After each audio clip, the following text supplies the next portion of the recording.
Hazrat Anas bin Malik radiyallahu anhu states that Allah's Apostle sallallahu alaihi wasallam visited a Muslim man who had become feeble like a chicken.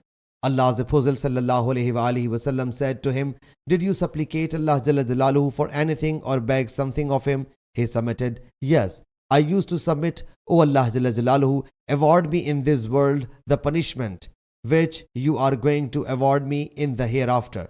Allah's Apostle sallallahu alaihi wasallam said, "Glory be to Allah Jalla Jalaluhu, you have no capacity for it." Or he sallallahu alaihi wasallam said, "You have no toleration for it.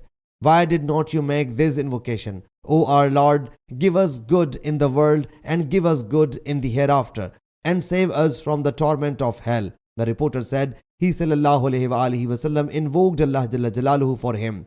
So Allah Jalla Jalaluhu granted him health. Sahih Muslim Hadees number 6776.